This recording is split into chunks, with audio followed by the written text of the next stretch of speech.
Kisah Nabi Idris, atau Henoh, tidak banyak ditemukan dalam sumber Islam. Kisahnya masih banyak kita temukan dalam kitab Kejadian Perjanjian Lama Taurat. Kitab aslinya adalah kitab Enoh atau kitab Henoh, yang dipercaya ditulis oleh Enoh, atau Henoh, atau Nabi Idris sendiri. Berbagai potongan fragmen kitab Henoh, ditemukan dalam bahasa Aramaik di Gua Qumron, kemudian lebih dikenal sebagai Dead Sea Scroll, atau Gulungan Laut Mati, serta beberapa fragmen Yunani dan Latin lainnya, yang membuktikan bahwa kitab ini dikenal oleh kalangan Yahudi dan Kristen awal. Bagian pertama kitab Henoh, mendeskripsikan kejatuhan para malaikat penjaga, yaitu malaikat yang menjadi ayah dari Nephilim, dan menceritakan perjalanan Henoh di surga.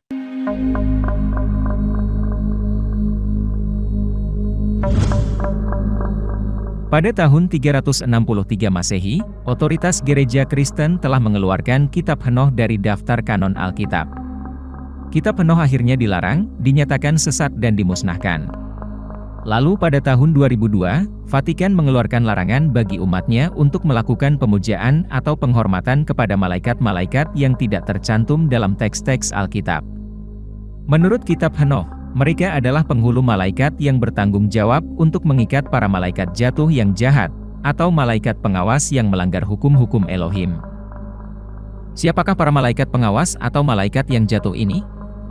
Dan mengapa gereja Kristen abad keempat dan Vatikan modern sangat khawatir bahwa jemaat gereja mengetahui tentang keberadaan mereka? Kitab Kejadian 6 mencatat, dan terjadilah, ketika manusia di muka bumi mulai berlipat ganda, dan anak-anak perempuan telah diperanakan bagi mereka. Lalu anak-anak Elohim atau para malaikat, melihat anak-anak perempuan manusia, bahwa mereka elok. Maka mereka mengambil istri-istri bagi mereka semua yang telah mereka pilih. Menurut tradisi purbakala, Ben Elohim atau anak-anak Elohim yang jumlahnya mencapai ratusan, turun ke bumi di puncak Gunung Hermon. Para malaikat yang jatuh ini, juga dikenal sebagai malaikat pengawas, Grigori, atau Irin. Dalam mitologi Yahudi, Grigori berasal dari malaikat-malaikat berkedudukan tinggi yang tinggal di surga paling atas bersama Elohim, dan perwujudan mereka menyerupai manusia. Dalam tradisi esoterik Luciferian, mereka adalah makhluk-makhluk malaikat yang memiliki posisi sangat elit, yang diciptakan Elohim untuk menjadi penjaga manusia mula-mula yang hidup di bumi. Tugas mereka adalah mengawasi dan menjaga spesies manusia yang semakin berkembang, dan melaporkan kembali tentang kemajuan mereka. Mereka ini dibatasi oleh perintah Tuhan, untuk tidak mencampuri perkembangan evolusi manusia. Namun sayangnya, mereka memutuskan untuk mengabaikan dan melawan perintahnya, dan menjadi para pengajar bagi ras manusia, yang memiliki dampak baik kepada diri mereka sendiri maupun umat manusia. Henoh dalam Ibrani, artinya pengajar. Sedangkan Idris dalam bahasa Arab, artinya belajar. Dalam Alkitab, ada dua orang yang sama-sama bernama Henoh. Yang pertama dalam Kejadian 4, dia disebutkan sebagai anak Kain atau Kobil, sang pembunuh pertama di muka bumi. Selanjutnya dalam Kejadian 5, beberapa generasi kemudian, ada lagi seseorang yang bernama Henoh, keturunan ketujuh dari Adam, yang merupakan anak Yared atau cucu cicitnya Nabi Shitz bin Adam. Nama Yared dalam bahasa Ibrani, artinya turun. Pada zaman Yared inilah, 200 malaikat pengawas turun ke bumi, dan mengambil wujud seperti tubuh manusia. Dalam kitab Henoh diceritakan, Tuhan akan membuat hal-hal yang baru di bumi. Beberapa malaikat dari tempat tinggi di surga meninggalkan firman Tuhan. Dan lihatlah, mereka berbuat dosa, meninggalkan hukum, menyatukan diri mereka dengan perempuan, melakukan dosa dengan mereka, mengawini beberapa di antara mereka, dan memperanakan anak-anak dari mereka.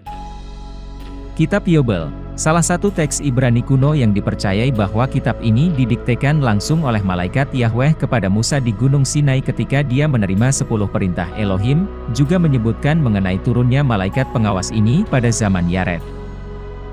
Lebih jauh, kitab Yobel menyebutkan bahwa Henoh adalah orang yang pertama di antara anak-anak manusia di bumi yang mempelajari tulisan, pengetahuan, dan hikmat. Disebutkan bahwa Henoh menuliskan tanda-tanda langit atau zodiak menurut bulan-bulan mereka di dalam sebuah kitab. Dan melalui inilah, umat manusia mengetahui musim-musim dalam tahun-tahun, dalam hubungannya dengan tatanan bulan-bulan dan bintang-bintang. Henoh menerima informasi ini dari sumber-sumber surgawi, yaitu para malaikat. Beberapa sumber yang kami tampilkan ini, menceritakan 200 malaikat yang jatuh, turun dari surga ke puncak Gunung Hermon.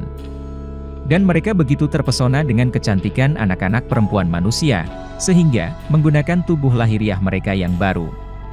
Malaikat-malaikat pengawas ini, mengambil mereka menjadi istri-istrinya, dan berhubungan seksual dengan mereka. Semuanya ini mendatangkan murka Tuhan. Dan menurut kitab suci, akibat dari perkawinan campuran antara mereka yang jatuh dan manusia bumi yang mortal ini, lahirlah keturunan hybrid separuh malaikat separuh manusia, yang dinamakan Nephilim. Mereka itu, adalah ras para raksasa. Merekalah, yang dahulu kala menguasai seluruh bumi purbakala.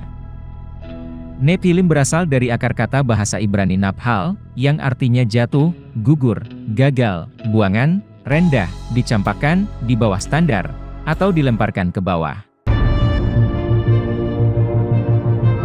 Malaikat yang jatuh ini, mengajar istri-istri dan anak-anak mereka berbagai keahlian teknologi surgawi, ilmu sihir, dan okultisme. Hal ini menunjukkan, bahwa kemampuan-kemampuan fisik, paranormal, dan kuasa-kuasa sihir asalnya merupakan warisan purbakala yang berasal dari dunia malaikat, yang diajarkan kepada manusia mula-mula. Dalam tradisi Luciferian, ini dikenal dengan istilah spiritual dan metafora darah penyihir atau darah peri, yang dimiliki oleh para penyihir. Di Indonesia sendiri, ada banyak orang yang tidak menguasai ilmu spiritual, dan hanya beberapa saja yang bisa menguasainya. Kemungkinan, mereka mewarisi darah peri ini. Dalam kitab Henoh disebutkan, bahwa salah satu pemimpin mereka bernama Azazel, mengajarkan manusia menempa pedang, membuat perisai, dan baju zirah. Azazel juga mengajar mereka ilmu metalurgi, bagaimana menambang dari bumi, dan berbagai penggunaan logam-logam bumi, seni membuat gelang, ornamen, cincin dan kalung dari berbagai jenis logam mulia dan batu permata. Kepada kaum perempuan, Azazel mengajarkan mereka bagaimana mempercantik kelopak mata dengan antimoni, atau logam perak sebagai eyeshadow, menggunakan kosmetik untuk menarik, memikat dan merayu lawan-lawan seksualnya. Karena perbuatan-perbuatan ini, Henoh mengatakan bahwa terjadi banyak kefasikan, percabulan, penyesatan, dan umat manusia menjadi rusak jalan-jalannya. Inilah yang menjadi dasar bagi gereja mula-mula, untuk mengutuk malaikat yang jatuh karena mengajar kaum perempuan, dianjurkan untuk memakai kalung dari ornamen-ornamen emas dan gelang-gelang untuk tangan mereka. Paulus mengatakan, perempuan seharusnya menudungi kepala mereka di dalam sinagoga, oleh karena para malaikat. Ini disebabkan, karena malaikat yang jatuh tertarik kepada anak-anak perempuan manusia dengan rambut panjang yang terurai. Aturan bagi kaum wanita untuk menudungi kepala mereka di dalam gereja, masih dijumpai di dalam gereja Ortodoks dan Katolik Roma, demikian juga dijalankan dalam tradisi Islam. Kisah jatuhnya malaikat dan turunnya Adam, merupakan peristiwa kehancuran dari Taman Eden Surgawi atau bumi, yang mewakili zaman keemasan alam semesta, dan keharmonisan bumi. Di mana, manusia dan binatang hidup bersama-sama, dan berkomunikasi dengan bahasa universal. Dari sinilah, manusia tidak lagi mengetahui atau memahami bahasa binatang. Dalam kitab Yobel menuliskan, bahwa pada hari Adam diusir keluar dari Taman Eden, tertutuplah mulut semua binatang-binatang, sehingga mereka tidak lagi dapat berbicara.